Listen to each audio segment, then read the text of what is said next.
साल 2025 का आगाज हो चुका है। इस साल शेयर बाजार की चाल मजबूत दिख रही है। साल के दूसरे दिन भी बाजार में मजबूती दिख रही है। अब सवाल ये है कि 2025 के लिए निवेशकों को किस सेक्टर और किस शेयरों पर फोकस करना चाहिए जहां अच्छा रिटर्न मिल सके। इसके लिए ग्लोबल ब्रोकरेज फर्म जेफरीज की रिपोर्ट को समझना जरूरी है। 2025 के लिए जेफरीज ने अपनी लिस्ट में कुछ खास शेयरों को शामिल किया है।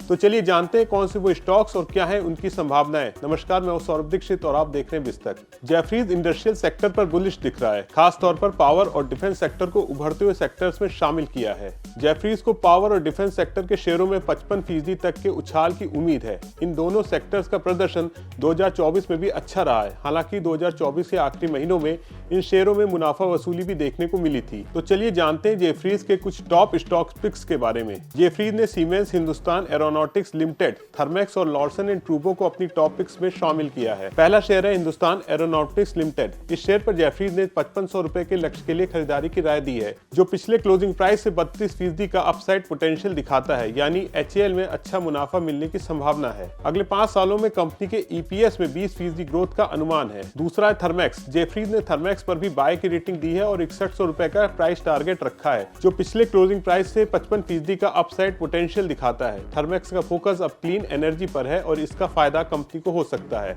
तीसरा स्टॉक है लार्सन एंड ट्रूबो। जेफरीज ने एलएनटी पर भी बाय की रेटिंग दी है और 4600 रुपए प्रति शेयर का टारगेट रखा है, जो 25% अपसाइड पोटेंशियल को दिखाता है। अगर एलएनटी अपनी गाइडलाइन पर खरा उतरता है तो इस स्टॉक में अच्छा उछाल देखने को मिल सकता है। चौथा शेयर है सीमेंस का।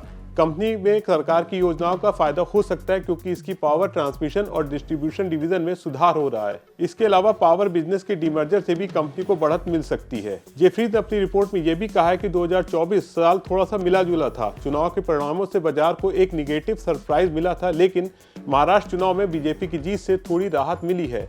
अब सबकी नजर 2025 के बजट पर है, क्योंकि ये तय करेगा कि सरकार अपने कैपेक्स पर कितना फोकस करती है। अगर सरकार का फोकस बना रहता है तो इससे इंडस्ट्री सेक्टर को फायदा होगा। तो ये थी जेफरीज की रिपोर्ट और इसके टॉप स्टॉक पिक्स। आपको क्या लगता है, क्या इन स्टॉक्स में निवेश करना सही रहेगा? हमें कमेंट करके बताइए और वीडियो को लाइक करना ना भूलें। साथ ही चैनल को सब्सक्राइब करें ताकि हम आपको और भी अपडेट्स दे सकें। आपको बता दें, खबर हमने सिर्फ आपकी जानकारी के लिए तैयार की है। अगर आपको किसी भी शेयर में निवेश करना है तो पहले अपने निवेश सलाहकार से एक बार राय जरूर ले लें।